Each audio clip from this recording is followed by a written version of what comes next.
This is the Authentic Change Podcast, and I am Mike Horne. Authenticity reflects what we want from each other and our organizations. Open communication, trust, community, fun, and opportunity. I want to help you to do your best in your personal and professional relationships. This podcast delivers expertise, insights, and approaches on authentic leadership. To live your purpose, to lead from your values, to establish connected relationships, to steward people and culture change, to build and sustain prosperity, and to open doors and possibilities. This podcast will assist you in paving the way forward to personal, team, and organizational prosperity. Welcome to this episode of the Authentic Change Podcast. Today, I am joined by John Tarnoff, and I am so excited to have John in the studio, so to speak, because his work is around daring to discover your purpose over 50.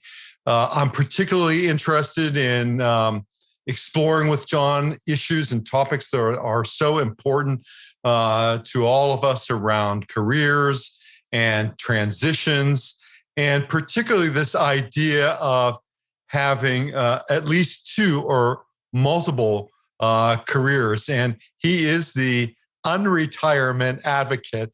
And I'm so looking forward to where this discussion, John, will take us in terms of topics that are important to everyone in our audience, and I'm sure to those with whom you work as well, the topics of working and living authentically. So welcome, John Tarnoff. Again, I can't tell your story. Could you please describe it to the audience? Tell us who you are and what you're about. Absolutely. Thank you, Mike, for having me on. It's great to be here. Love the work that you're doing. So I'll try to keep this brief. Shut me down if I go a little bit too long. I'm a career transition coach. I'm based in Los Angeles. I work with people primarily in mid to late career stages, late 40s into their 50s, even into their 60s, who are looking to defy ageism, maintain and sustain their careers beyond traditional retirement into what we are now calling this career second act.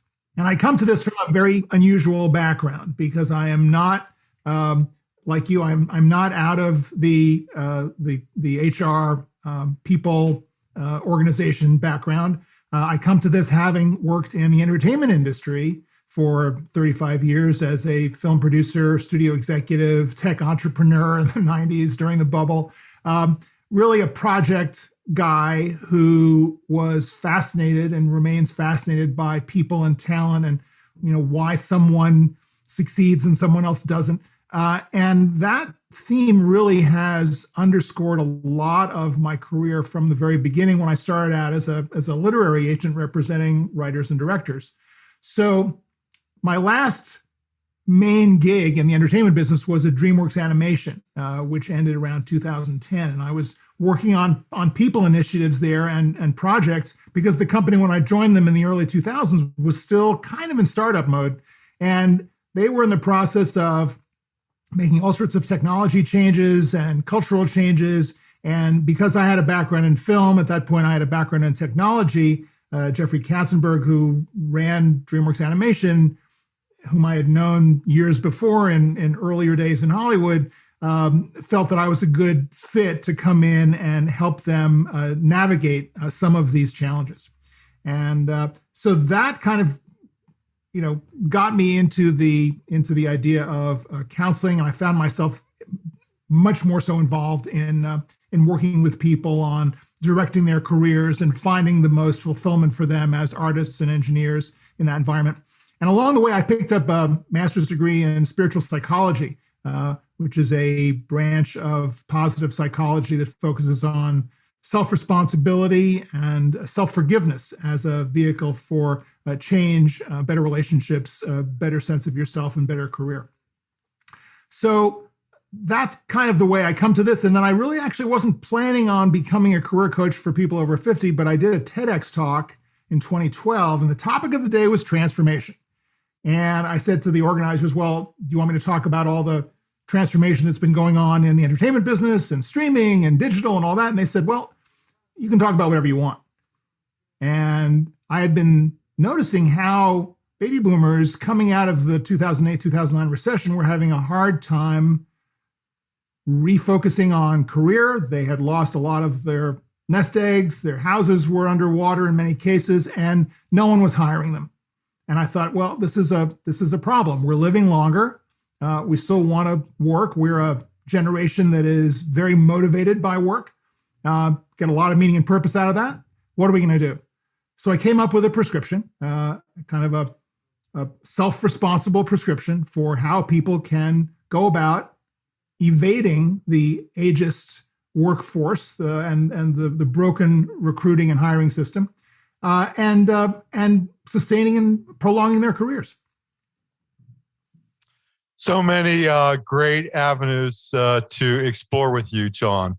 One question I want to come back to, because I think it's a question you've been trying to answer, which is, why do people succeed? I mean, what are some of the antecedents, the precedents, the things that happen in the moment, as to why people succeed? I think it comes down to self-trust at the end of the day. And I think that people who fundamentally trust themselves and have been given the opportunity to build on that self-trust find it, I was going to say easier. It's not necessarily easier, but they find it more possible, let's say, to pick themselves up from setbacks and really believe that they have the answer somewhere inside them. It may take multiple iterations, it may take course corrections, but they believe in their ability. They have a pretty good sense of who they are, and some of that sense may be the result of trials and tribulations, but it's something that grows over time. And to the point of finding meaning and purpose over 50, one of the things that I find kind of paradoxical is that people seem to, in many cases, lose their mojo, lose their sense of self-trust as they get into this life stage. And I, in my work, try to help them rediscover that. I'm reminded of a couple of things. One is a book that you may be familiar with, which is titled Into the Badlands by Mary O'Hara Devereaux, I believe. And she speaks about the two midlives, this time where you're from 40 to 65, and then the next period from 65 to 80 as the second career.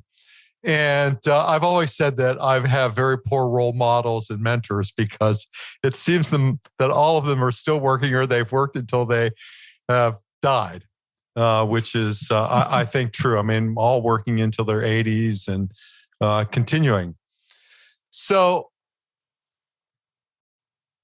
and I've been on the other side of the chair, leading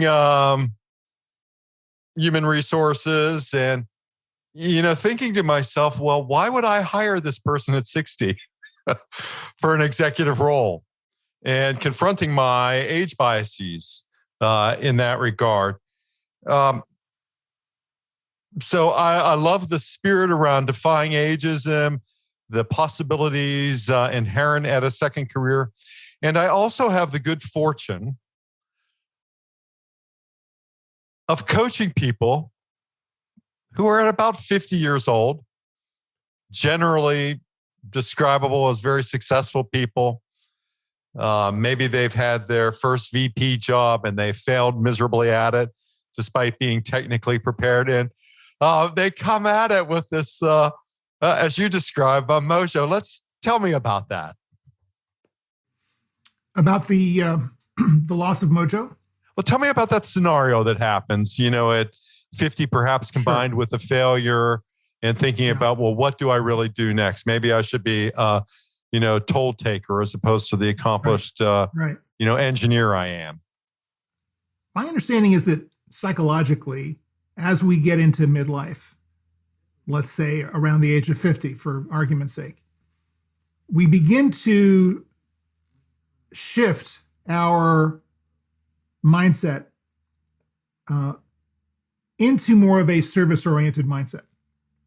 And I think that some of this has to do with mortality and the idea that all of a sudden that distant point on the horizon is becoming closer.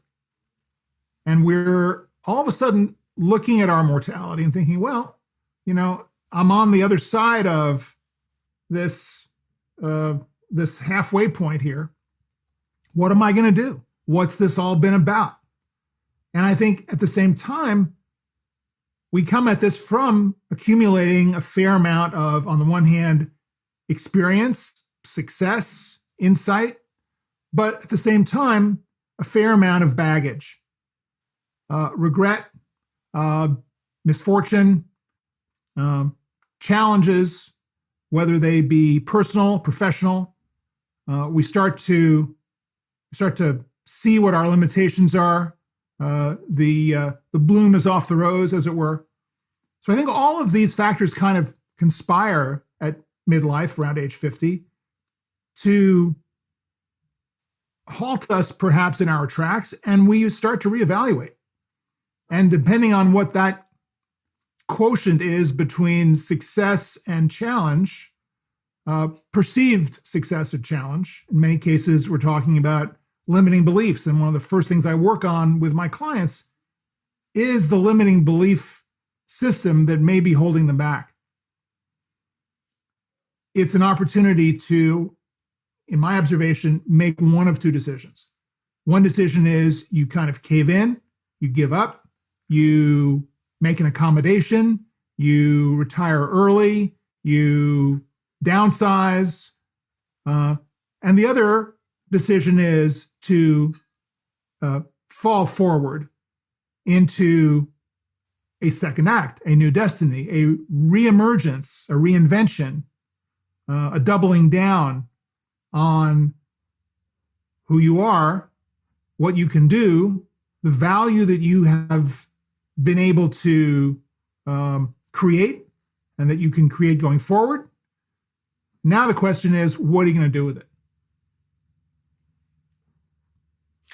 And how do people answer that question? Or, what are the paths that you pursue with them to explore that question, particularly as it relates to the issues of authenticity and integrity, ensuring there's some congruence between, what you're thinking, what you're saying, what you're doing?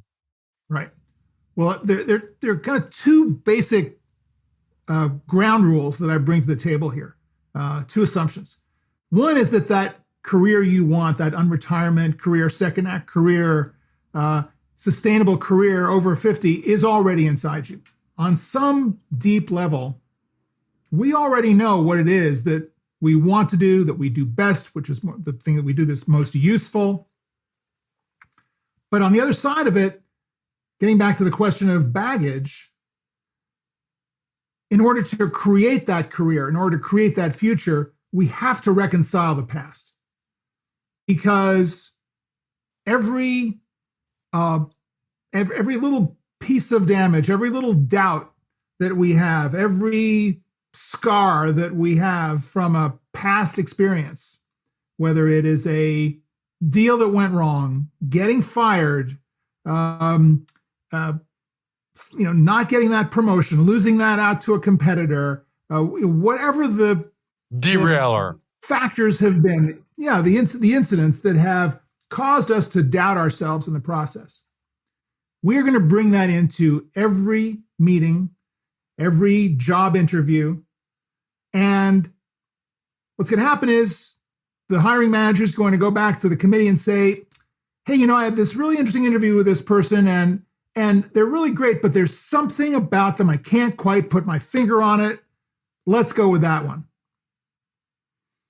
And I would maintain that in many cases, that factor is because mojo, right? Because you have that baggage hanging over your head, and that 1 millisecond of hesitation that you demonstrated in answering that question makes all the difference. So the key here is to get rid of the baggage, take everything as a lesson, be able to start at square one,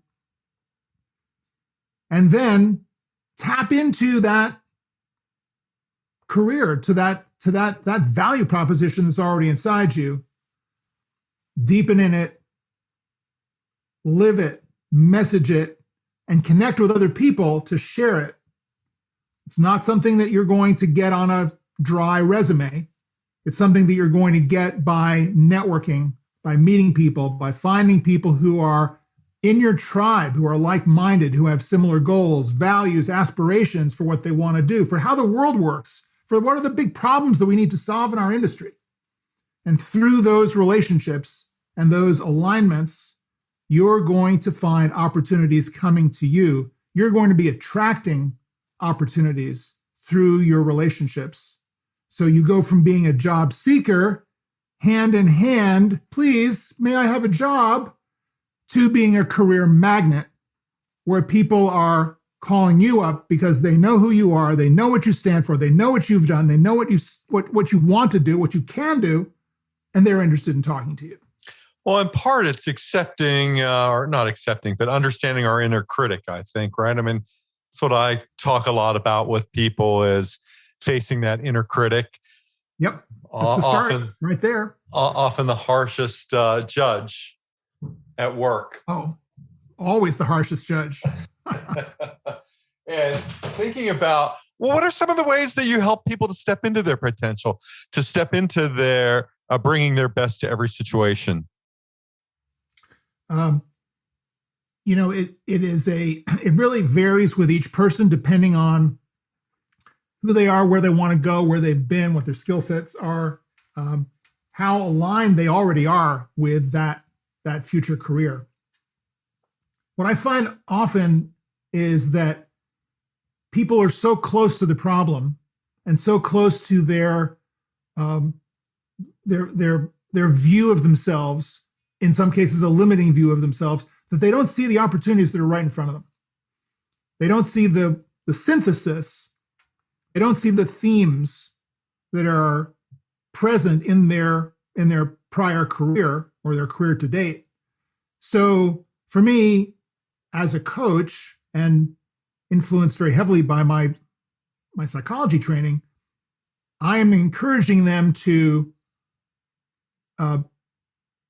go down these various rabbit holes to find the connections, and to have them discover the connections or validate the connections that are already present in their lives. So when I see someone say, well, I've been a electrical engineer all my life, but I think I want to go and start a rock and roll band, and or become a forest ranger, or whatever it may be.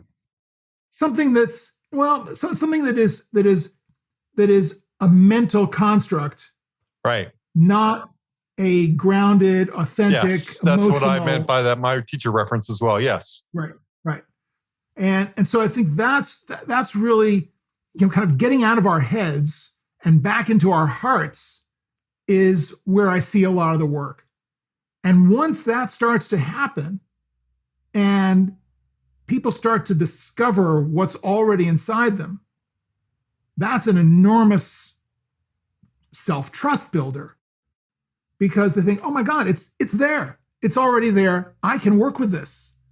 And I'm working with a guy right now who's going through this. In our last session, we kind of broke through a few ideas as he was starting to articulate and begin to message this new view. And he was saying, well, but here's the problem, and I don't want to do this, and this guy said this, and this guy said that, and we kind of worked our way through this. And I said, well, let me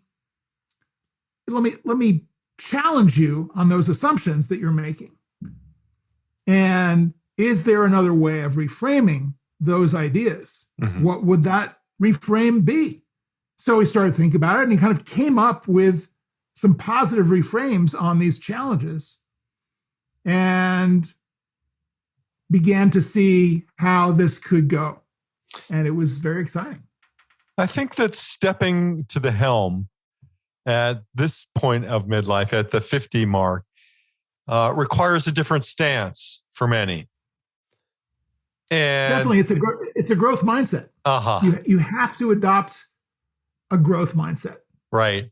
You have to become. You have to drill down on your curiosity, your sense of potential, your sense of something being out there, and back to the inner critic idea. That little part of you is going to go, it's not worth it. Oh, don't try, you're going to fail. But my experience is that if you start to go down that path, all of a sudden things start to open up. Right. I'm a big fan of the Bob Keegan and Lisa Leahy's work on immunity to change and through their programs. And that's really core what work. I always think about, or what I try to help clients with, is thinking about that. Where do you have one foot on the accelerator and where do you have one foot on the brake? Right. What are you doing and what aren't you doing? Competing intentions. Yeah. So it's helpful, I think, particularly in midlife. These seem to be some figural questions. They seem to be some figural questions. They seem to be some of the most essential questions relative to directing the significance of a career. Right, because at this point in life, and I'm going back to the psychology of midlife, you're looking for something that's more profound in your life. And that, I think, takes people by surprise in many cases. People say, well, so what are the most daunting factors, the biggest obstacles to change for people in this demographic? And the first one for me is inertia.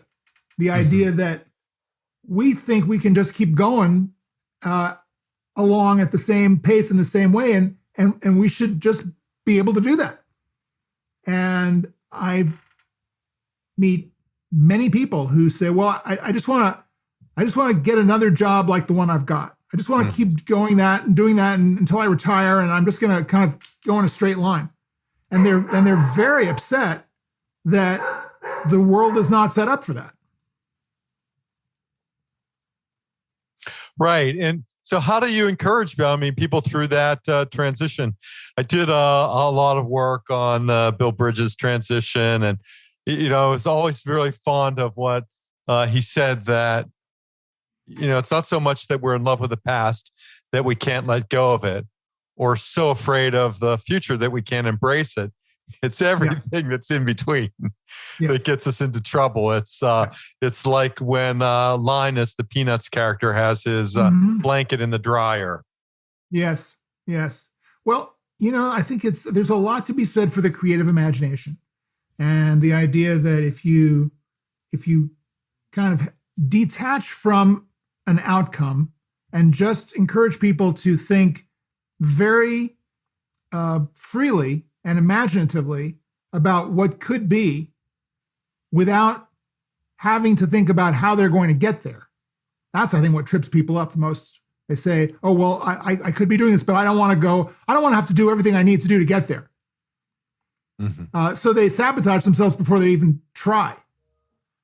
And my approach is to say, well, let's forget about the outcomes for the moment. Let's put that aside. Let's purely engage on a speculative level.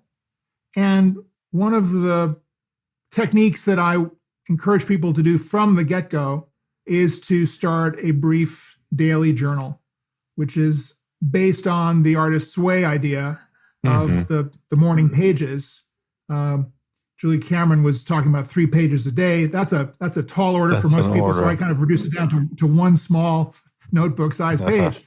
But the point is, if you do this stream of consciousness journal every day and spend the 10, 15, maybe 20 minutes slogging through the page, regardless of what comes up, regardless of what you say, whether it's ham and eggs, I don't know what I'm saying today. I'm pissed off. I have to do this stupid journal that my coach told me to do. Or in the midst of your upset, an idea will pop in. I haven't thought about that person in 15 years. I should give them a call. Why did that come up? I wonder if it has to do with this other thing that I'm thinking about. Well, and then you're off to the races.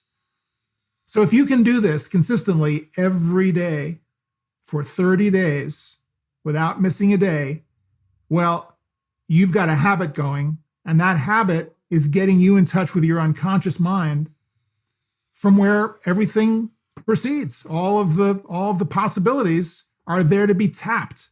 So if you're talking to that part of you that now understands it has a voice, well, it's got things to say to you. So it becomes a real reliance on this process. It's a 30-day challenge, more or less. Absolutely. And with the belief that it can be transformative. Well, I think I would just say that I would just ask people to suspend their disbelief for 30 days, right? In good entertainment business tradition, right? We're all about suspending disbelief. You walk into a theater, you know it's not real, but you are willing to be entertained for 90 minutes or 2 hours. And I bring that same mindset into my coaching work. It's like, you don't have to believe it. Just give it a try. Just enjoy the process. And at the end of those 30 days, or at the end of the coaching package, let's go back and talk about it and see how far you've come. Right. And how do you begin to help people do some of this reframing? Certainly one way would be through the, creation, expression, maybe review of personal reflections on the journals. But what are some of the reframing ways or methods that might be available or accessible to people? Well, there are three, and for the purposes of this conversation, we'll just say that there's three proprietary exercises that I use. Oh, okay. But to tap into different areas of people's lives and talk about what's the conventional thinking, what's your current belief or limiting belief or your status quo, and now in this particular situation, let's try a reframe. And here are the guidelines for how you do a reframe. Now you've got those benchmarks. How could that be different? And I'll just throw out one tip for people, which is this idea of making an idea 50% believable. Right. And the idea behind that is that if you say, well, I need to get a new job, and but I need to be making $1.5 million a year, and you've only been making $100,000 a year, that's a pretty big jump. But if you've been making $100,000 a year and you think, well, I could do better than this, and I've got the skills and I've got the background, let me go for 200. Let me see if I can work with 200. That's a kind of a 50% believable idea, where it's a stretch from where you are, but it's not so unreasonable that you're going to defeat yourself before you even get into it. I think often that change happens, and because people have a sense of dissatisfaction, they're dissatisfied with the status quo. And then it's often about helping them, put together a vision and thinking about, what movement do you create? Maybe to use your analogy about, how do you move forward, or your expression, I think, was fall forward. Expressed a little bit differently. You expressed in the context of cave in and fall forward. I'm thinking about sort of, what are some of the ways in which we help people into that? There's a great exercise that I work with, which is called a living vision. And you may be familiar with a version of this. And the idea of the living vision is that, again, part of the creative imagination. You write a letter to yourself from the future. 1 year, 5 years, 10 years down the road. And you just imagine what your life is like.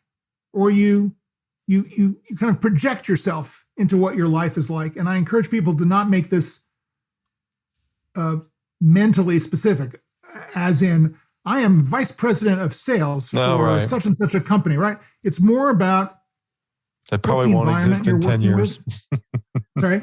That probably won't exist in 10 years. Right. It's more qualitative than that. It's more about, what is your life like? What is your day like? Who are the people that you're working with? What are they like? What are their values like? What are the values that you're living in your life? What kind of impact are you making? What kind of change are you making through the work that you're doing? And really, and this goes along with this idea of meaning and purpose, really kind of deepening in that meaning and purpose and imagining that you're doing it, right? And how that feels. And by capturing the feeling and bringing that feeling to today, I think that helps people get a sense of what is for them as they navigate and what is not for them. I think it's really important that we evaluate opportunities based on, it's not so much of a gut instinct. I think it's deeper than that.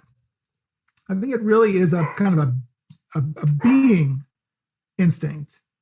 And again, you're over 50, you've been around a lot, you've been around the block, you don't suffer fools as much as you might have when you were 30 or 40 or trying to kind of make your mark.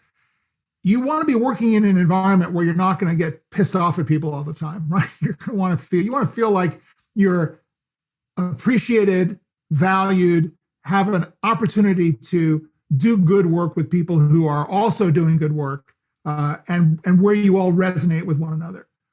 And people make bad choices. They kind of disregard some of the values issues in the companies that they're applying to, or the teams that they're interviewing with, because they, quote unquote, want a job.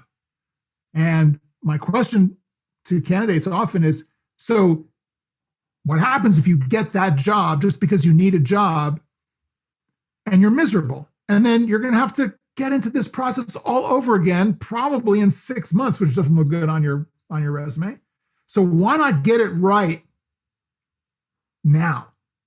And you may have to tighten the belt a little bit. You may have to do some kind of a side gig. You may have to do something to tide you over while you're looking and waiting and actually outreaching to get that meaningful, purposeful, sustainable, long-term gig. And I often think with clients, some of my clients, is that it's putting some discipline and consistency around it. Knowing that you're going to invest part of your day or week to directing the significance of your career. A lot of people are financially well off, and they want to find meaning in what they do. And that's not something I think that's done on the side very well. So encouraging people to be experimental as to treating it like a science experiment, I find that's often helpful. Yes, absolutely. Well, it's this idea of really getting into the process, really celebrating that process, and avoiding what we do so often in our culture, which is focus on the result. Right.